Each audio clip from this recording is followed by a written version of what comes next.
Yeah, man, we super excited just to get back on the field. Playing with each other, just going out there, just having fun with each other, just doing everything. Like we had a little topic, doing everything out of love, and I felt like that was perfect for us because in our room we love each other so much, and we playing for each other. So it's like everything we do, we just doing it out of love for each other. So we just ready to get back out there and just get after it again. Who started that? That just it's I want to say it's not like an acronym, but it's like I forgot. It's like the motto of the for this year. Be alert, stand firm, be courageous, and do everything out of love. So that's just our motto this year. That's like what we want to strive ourselves to do this year. Those And that's things. just something among the receivers. Nah, that's the whole team. That's the whole team Yeah. motto. But we all had to break it down, and all the groups broke it down. They all had their own little certain little thing to talk about. Everybody had certain groups talked about be alert. One group talked about stand firm and so forth and so on. We had to do everything out in love. So that just came so well and just fit in with the group with our group. So I love that topic that we had. Let's go to Damian Sordelette from the Lynchburg News in advance, then we'll get to some others. DJ, you look at last year's receiving core, and you and Demario were the only ones with more than 30 catches. And as the slot guys, are you guys happy with your production, and how much more is it that you two can produce out of that position?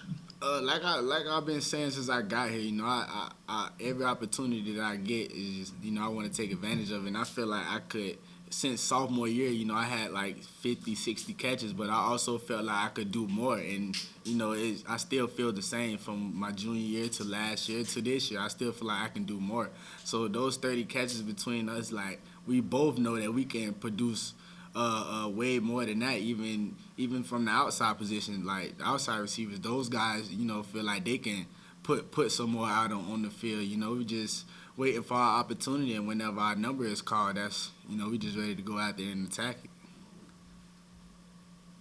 John Manson from a Sea of Red. DJ, you came back as a super senior. What went into your decision to want to come back? Just the uncertainty, I got told that I could maybe go to the league, around like late January, early February. So that was, heavily on my mind, and I was considering doing it, but just not knowing everything that goes into that process and being kind of behind the eight ball going into that process, ultimately deterred my decision. But looking back on it, this if I would have left, that would have been my last ride. Like did I really want like was that like the way that I wanted to end? So I just felt like I wanted to come back and just play up my brothers one last year, even though I have that chance. So this is a special chance for me to get to spend some more time with my brothers and just have another year with those guys. So that made a big impact on my decision as well.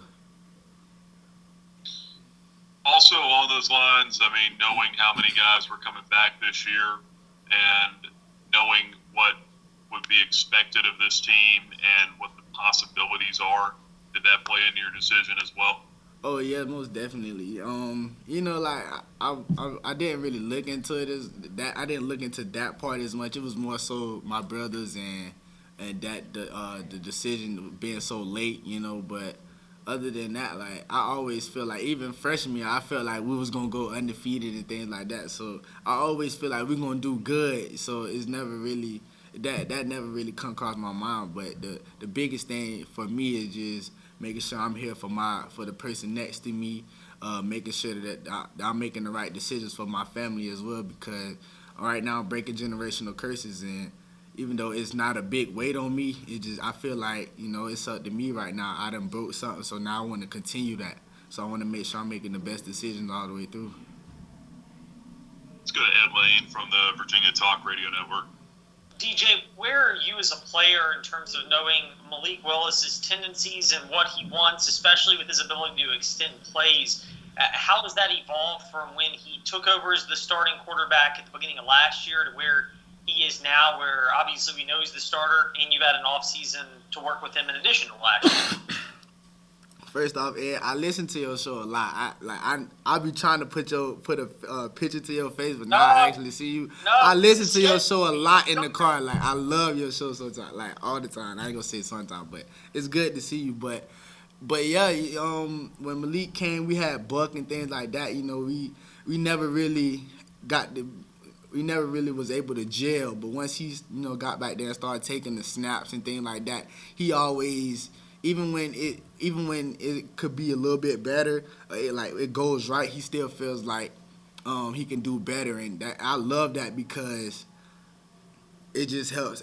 Because I'm trying to ultimately help him, and he's trying to ultimately help me at the same time. So it's like his tendencies are really easy to me because it's like I'm just reading off him. Like I can think of one play FIU when he spent and he was rolling out. I'm just right there in his window, just hoping he see me. But I'm just always there for him. I'm just trying to make his job better. So whatever he needs me to do, wherever he puts the ball, I'm just gonna be there to make sure I can protect him and ultimately be there for him no matter what.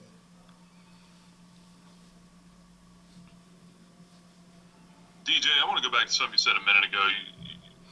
With your personal life and your family, I mean, you're breaking generational curses. Can you tell us more about that and maybe give us an example as much as you want to talk about it? So yeah, growing up, I had a reading disability, but it was, my teachers never knew that, and ultimately I had to go through a program, I guess, for them to figure out like, oh yeah, he has a reading disability. So since pre-K going all the way up to middle school was the hardest years for me because that's when I was doing all the tests and things like that. So, my mom heard a lot about, oh, he's not going to graduate middle school. He may not graduate high school. If he does, he's going to have a handicap sticker on his graduation just saying he completed or whatnot. But I'm just so blessed to be here because out of all those people that told me that I wouldn't do this and I wouldn't do that, I graduated high school, I graduated middle school, I just came straight out of high school into college, and I graduated college as well. So, I mean, all those things all those obstacles that I went through, even with the FIU situation, like that was a big obstacle for me as well. But like all those obstacles only, made me who I am today, and that's why I'm striving to be the best person I can be every day. So that's what I can say about that. Who really helped you get through that, you think? I mean, in high school and then even here at Liberty? I could say my mom for sure because it was just me, my mom, and my brother, so she was always there no matter like whatever it was, no matter if it was me having to get up at 6 o'clock in the morning just to study with her or just her just calling me, telling me how proud of me she is, or just like no matter what, it's her and my brother and my family as well, my grandma and my aunt and those people. But like my mom for sure, like she never gave up on me no matter like what the people told her about me or I wouldn't graduate this and he wasn't gonna do that and da da da da. She didn't believe none of those things. Like she just, D, you good, you gonna do this, and she always motivated me to keep going. So she's the big role in my life. The man that you see right now is because of her. So Great stuff. Last one, John Manson from the Sea of Red. I was just going to follow up on that, DJ.